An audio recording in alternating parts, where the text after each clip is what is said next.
More shakeups in the nation's capital. The latest, of course, the Defense Secretary Jim Mattis resigning after clashing with President Trump over the withdrawal of U.S. troops from Syria and Afghanistan. So what will this mean for the administration's foreign policy and our national security? We have David Sears with us now as a retired Navy SEAL to comment on that. First, your reaction or your thoughts on James Mattis leaving. Well, he's greatly respected throughout the community, the entire Defense Department, the interagency. He's an extremely intelligent man. With that said, I think he did the exact right thing. He figured out that his worldview and where he's trying to go no longer match up with the president's, or it came to a point where they didn't, and he chose to leave, which is the right choice. Right. He said as much in his resignation letter, and now doesn't that make replacing him difficult? And some of the names that are thrown around, whether it's General Keane or others, would agree with Secretary Mattis on many of these issues, especially Syria, right? They would. So this is why we have, it's not the president's national security staff. It's going to be Department of Defense confirmed cabinet member by the Senate. Mm-hmm. So you may not have somebody who lines up exactly with President Trump, but they definitely know what they're coming into. How does it affect, or how do you think it affects morale, and how much does that matter from your own experience a bit being in the military? I don't know how long you served, but I assume that it was long enough that you served under administrations that on a personal level you may have agreed with, some you may have disagreed with, certainly individual decisions that you may have agreed or disagreed with personally. But as you point out, and the polling backs this up, polling of the military, he was very popular, Secretary Mattis.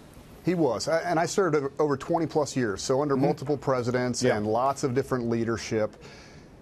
It's resilient. The system's very resilient. Will people be somewhat demoralized? Absolutely. When you lose someone of that stature that has that reputation of, warrior poet who's been on the battlefield but is also a great intellectual and friend of the enlisted and the officers, it is demoralizing, but that doesn't last. Guys know they have to move on and do their jobs. This happens. Yeah, this strategy, the pulling out of Syria in particular, I know Afghanistan, we're going to withdraw some troops from there as well. This strategy of pulling back is something the president's talked about a lot over his lifetime and certainly over his campaign. So that part of it I don't think was surprising to people.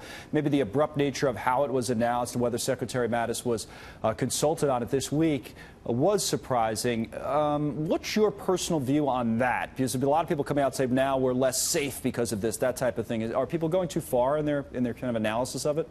They are. I think that you look at this through a very singular military lens. We have a lot of other elements of national power. So if we've decided the military has kind of run its course in terms of what it can do, you start looking at it. It's not that we're abandoning Syria or our efforts there, but there's other elements of national power that can be brought to bear as well. Economic, diplomatic, all those pieces.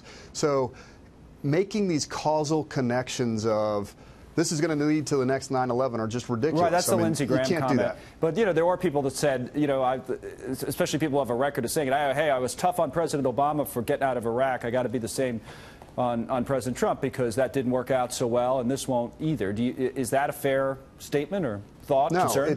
They're different. They're different places. They're different times. You're at different stages of the fight. They're different governments. One, we were involved in the Iraq government heavily and helping them reestablish and restore this country. Syria, we're there as, questionable legally, uninvited guests in a section of their country that's all oil heavy. So what our initial mission was to take Raqqa and get rid of ISIS in Raqqa. We did that. Then it morphed to countering Iran. Then it morphed to protecting the Kurds who helped us. Now it's morphing to we're not.